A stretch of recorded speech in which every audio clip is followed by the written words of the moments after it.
took a fight. I took my 11th fight, 67 days from now. It is Tuesday night. I was supposed to go spar. I got in the ring, almost done with round 1. Took a shot, knee pops, I go down. I get out, I rest for a few minutes, I get back in, knee pops again, puts me on my ass, I'm done. 65 days till fight day. 2 days post-knee injury, everything sucks. I'm gonna try to get some sit-ups, push-ups, and some lightweight dumbbell work in. 3 days post-knee injury, going for my 2nd day of workout. Next week I'm supposed to start a rehab program. Yesterday at the Caffeine and Kilos Invitational, I opened up with 107.5 kilos. My second attempt was 115 kilos, and my last attempt was 122.5 kilos. So 237 pounds, 257, and 270 and a little bit of change. I had initially planned to start with less and finish with more, but I ended up making a decision to have a more respectable opener that was a challenge. The second lift was about 6 pounds less than my last gym PR, and 270 pounds is a 5-pound lifetime PR. I definitely had a tiny bit more, but I wanted to have hit 3 for 3 lifts, not get disqualified, but still leave with a lifetime PR. I gave myself a month from that day to see if I could rehab enough to still be ready to fight on the 15th of September. And a few weeks back I had to pull the fight because the knee is not back to 100%. I can get around on it, but I can't run, jump, or spar, things like that. So, super disappointed. A lot more than you can see on my face.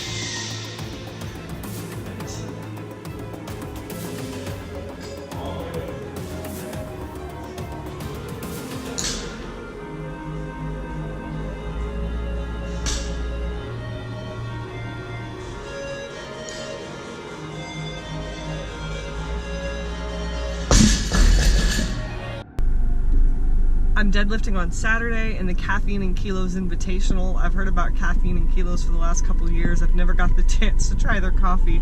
Hopefully I'll get to this weekend.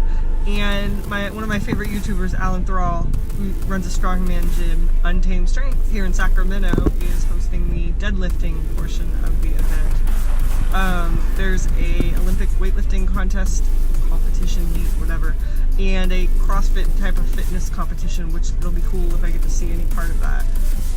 It's supposed to have food and stuff also, which I'm on a tight budget and a diet, so I'm most interested in getting the chance to lift. My max attempts went great last night. I want to keep my weight trim, my diet on point, and rest and recover, because I did a whole lot of deadlifting this week. I did a regular workout, and then I tested my maxes last night, which was Wednesday, and then I'm competing Saturday. So I'm nervous, I'm excited, I want to do well, I'd love to win my weight division, but I'm aware of how strong some of these girls are in my gym and in the competitive arena. So I have a lot to learn and a lot of gains to make, and hopefully some good experiences to have to be the best that I can be at this. So I am excited and working my way towards 300 and then 400, so woo! I am getting ready for my powerlifting meet tomorrow. It's a deadlift only event. Going through my gear. I got a nice shirt from my gym. I have a beautiful belt. It's gonna be a very early morning, so I want to have everything taken care of now so I can chill tonight. I'm super excited because I got all green or all white lights on all 3 lifts, and I'm inching my way towards 300 pounds. I think if I stay in the gym that won't be a problem, because 300 and 400 are big goals, probably for every powerlifter, especially females. I was following the Strongless program to a T until I hurt my knee in July, so I'm going to make some modifications as far as squats, pick up at a lesser weight than I finished in July, and try to get back into a consistent progression following that program. So I'll keep you guys posted on how that works, but it's a different experience, powerlifting competition, but I didn't have time to see the crowd unless I was waiting for my lifts.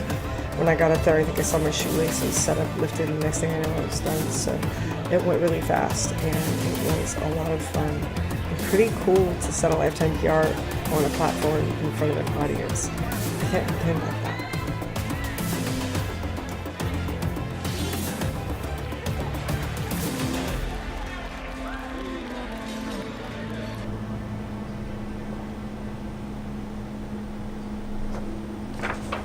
Okay, so it is Sunday, October 7th, and I just finished competing in the Caffeine and Kilos Invitational Deadlift Only event, and it was my first powerlifting event of any kind, and I'm super excited. I'm going to talk about some lessons I've learned and my overall experience. I went into the Caffeine and Kilos Invitational last minute. I found out about it on Monday and I competed on Saturday.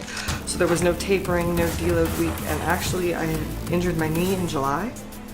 So honestly, it was like approximately 12 weeks. And the first 2 weeks after injury, I did a modified training schedule, and then I boxed intermittently, but I was easily out of lifting for 4 to 6 weeks and back in for about 2. I had been testing deadlift and progressing up to real lifts and introducing air squats and squats with the bar, and then benching as normal at a reduced weight. So there was no tapering or plan of attack for this. I retested my max Wednesday and then competed based on those numbers Saturday.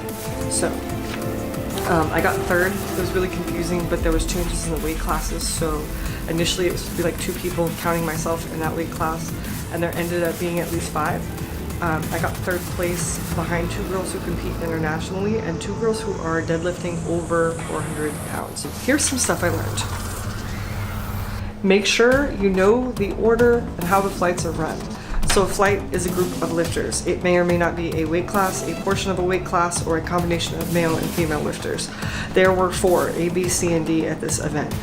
I had wrongly thought or assumed that weight class would go do attempt 1, 2, and 3, next weight class, so on and so forth. As it may be in all events, since I don't know yet, all of Flight A did attempts 1, 2, and 3, then the same with B, C, and D. This caused some initial confusion where I basically had to run up and do my first lift, thankfully being warmed up, with little to no prep time because of not being clear on how this stuff goes. So, know how the flights run. If you don't know, ask. Asking is better than being unprepared or late. Secondly, double check your warm-up weight. In this meet, the weights used for warm-ups were in pounds, which made things easier. Having other people rotating in and out was a new thing for me, and coming back to what I thought was the same weight and then turned out to be like 100 pounds more and taking a lift I shouldn't have was definitely unsettling and very uncomfortable. Double check, double check, double check. Do your best to communicate well and be nice. Which is also why having lots of time for this is good, because who knows how stuff will be. Backup weights in kilos. So I don't know how everybody else does this, but I wrote down my planned attempts 1, 2, and 3, and I had some other numbers in mind. But when I ended up deciding to go a little lower on those, having to use a phone to look up the kilo conversions was not fun.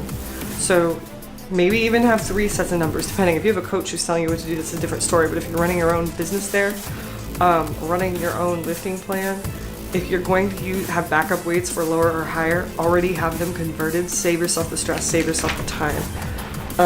Lastly, hurry up and wait. I have not experienced a full powerlifting meet yet, and I'm told they're big, long, all-day events. Even though this wasn't, it was like a half-day event, not even. We were probably done by noon.